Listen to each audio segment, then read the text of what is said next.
This video is sponsored by Squarespace. From websites and online stores to marketing tools and analytics, Squarespace helps you build your art presence online. You need to stop doubting your ability to make it as an artist. The only difference between success and failure is perseverance. And in this video, I'm going to share the series of events that led to me deciding to become an artist at the age of 27, and to show you the difference between the first 3D character I ever made and a remake of this character that I did just last week, 8 years later. Now, it has been quite a bumpy ride, and I don't intend to sugarcoat it, but hopefully this will reassure some of you out there that you can do this. It just takes a bit of tenacity and optimism. So for me, it actually all started when I was about 14. I'd gotten hold of the game Final Fantasy VIII, and this is the earliest I remember wanting to create 3D characters myself. In fact, I got pretty obsessed with the idea of working for Squaresoft, who were the studio behind Final Fantasy at the time. They're called Square Enix now.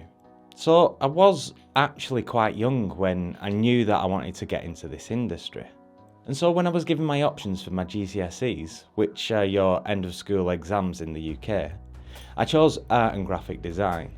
Now in hindsight, these were actually very wise choices, which would have led me down a path that I believe could have defined my career. But when I told my dad what I'd chosen, I was scoffed at. Now, I can't remember exactly what he said, but he strongly discouraged me from pursuing the idea and said something along the lines of, "McCabe's an artist. We can't do art." Now, I think he expected that I'd be more into software development like he is. If only I'd seen The Pursuit of Happiness. Don't ever let somebody tell you you can't do something. Not even me. Now, I can't say for certain that it was this comment that derailed what was surely about to become my passion for art, because it was around this time that I got into the habit of drinking cider down the park with my mates.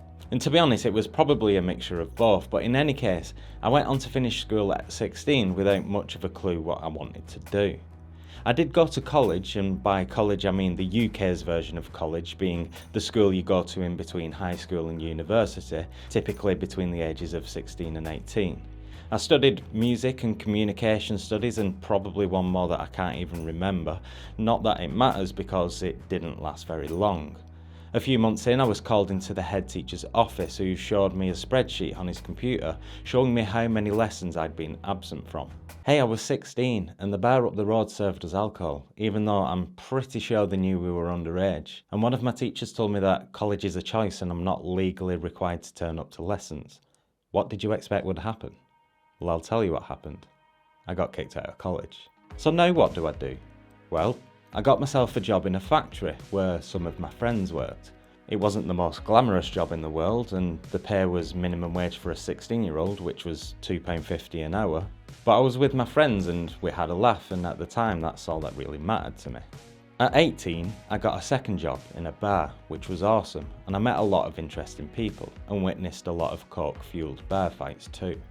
Then one day, completely at random, some marketing bump from a nearby college landed in the hallway, and for whatever reason, my interest was piqued. I was going back. I didn't choose art subjects though, I chose money subjects, maths, business and IT. I was going to be a stockbroker. Now, I don't know where my Jordan Belfort aspirations emerged from, because I still hadn't seen The Pursuit of Happiness, but it probably had something to do with my inclination towards gambling.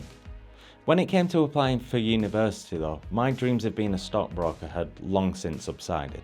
I love maths and I enjoyed the extremely simple coding I'd done in IT, so naturally I went into computer science. Now, I didn't feel like it at the time, but I was still very much lost. I wasn't thinking beyond university at all, it was all pretty aimless. And much like the first time I went to college, it didn't last very long. In fact, life went south pretty rapidly during my first year of university, on account of becoming addicted to putting white powder up my nose. But before we get into the gritty stuff, I want you to not scrub forwards for a moment while I talk about this video sponsor, because I promise everything I'm about to say about them is real, because I do actually believe in Squarespace. And when I was asked to work with the brand, I was given some bullet points as potential talking points, which you'll have heard me talk about in previous videos. But in this video, I'm just going to do away with them and tell you the real reason why I think Squarespace is a good idea. Now, we are artists, and art is really hard. We don't have time to be learning all of the working parts involved in putting a website together. Content management systems, MySQL databases, HTML, CSS, trust me, it goes deep, and I know because I've spent countless hours learning this stuff myself. But it really isn't necessary when Squarespace literally does all of this for you. Don't get me wrong, if you want to become a web designer or web developer, then Squarespace might not be what you're looking for. But if you're an artist and you just want somewhere to put your portfolio or sell your brushes or whatever, then I would honestly recommend Squarespace. The best part is you don't even have to take my word for it, because you can try it for free for 2 weeks anyway. But if you do decide after that you want to pay to keep the website running, I would politely ask that you come back to this video and sign in using the link in the description, squarespace.com/DannyMac3D. Not only does this give you 10% off, but it also gives Squarespace a nudge in the arm to let them know that I'm worth working with again, which will really help towards the growth of this channel. Now, the white powder. So back in 2009, there was a sudden surge of a new drug called methadone, not to be confused with methadone, also called MCAT, Meow Meow, Bubble, and a few more. The drug was so new that it wasn't even illegal yet, and as a result, people thought it was safe. I remember going to a party where at least 90% of the students there were using this substance, and I was one of them. And I did it a bit too much too. It took me to a very dark place, and at this point in my life, I was more lost than I've ever been and likely ever will be again. First I quit my part-time job in a supermarket, and then once again I fell out of education. I moved into the box room at my dad's house and was so broken that I'd sometimes find myself crying for no apparent reason. And to make things worse, this was 2010, so there were no jobs going, especially not for recovering addicts. But believe it or not, that's actually what got my life back on track. Employers everywhere were ignoring my CV, and I started to wonder how I might get their attention. So I had to think outside the box, and the absolutely amazing idea that I had was to animate my CV and turn it into a sort of video. Because as everybody knows, the key to a good CV is to make it move. I started playing around with animating text in PowerPoint, and I must have googled animating text or something, because I then discovered Video Copilot, which included this incredible catalogue of After Effects tutorials, which Andrew Kramer had started making before YouTube had even launched. I started watching one tutorial, then another, and another, and pretty soon I'd watched them all. I was hooked, and for the first time in my adult life, I felt like I was doing what I was supposed to be. Now, right at this point, the government in this country announced that the fees for university were going up from £3,000 a year to £9,000 a year. So I decided that if I wanted to try and go back to university, it would have to be that year to avoid that sort of debt. So I applied to 5 different unis and ended up on a course called Computer Animation and Digital Special Effects. Now, the first time I went to uni, I'd all but dropped out in the first semester, but surely it was going to go more smoothly this time.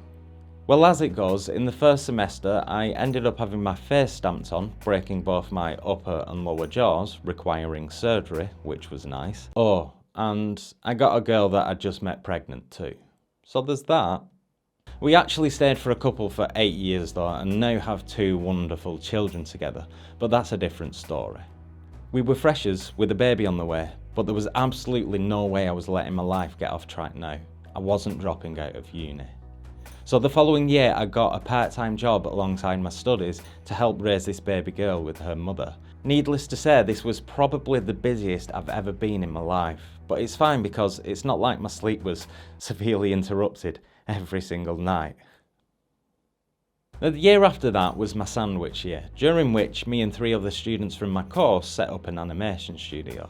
It might have gone well, except it very quickly dawned on me that none of us had the slightest idea what we were doing. The course we were on was a BSc, which means Bachelor of Science, which means we hadn't actually learned anything about art. And yet here we were, trying to be an art studio with absolutely no art skills. But rather than get down about it, I decided to do something about it. And that's when I modelled my first character. Almost immediately, I started posting my work online. I remember one time posting it into a Facebook group and asking how far from industry level my work was, and somebody messaged me basically to tell me that I'm so far behind that I might as well give up. But guess what? I'd seen The Pursuit of Happiness by now, and I was going to get good at this no matter what some stranger on the internet told me. If anything, he fueled my passion even more, and in a twisted way, I'm kind of thankful to him for that. I spent every minute that I could learning more and more. I could not get enough information in at all. It's almost like I was making up for the 13 years I'd been off track. My work started to improve, and I felt as though the hard work was one day bound to pay off. Now, that last sentence might seem insignificant, but if there was one thing that put me ahead of my peers at this time, it was the belief that I could make it. I knew people that had been drawing from a very young age and were much better than I were, that are now doing something completely unrelated to art simply because they didn't believe they could make a living as an artist. But believe me, if you get good at anything, there'll be somebody out there willing to pay you to do it, especially now we have high-speed internet and location independence. If you're pessimistic about the future, sometimes disguised as being realistic, then you simply won't put in the effort required to get you to where you need to be. If you believe you'll get there, you will. You are an artist. Now go make some art.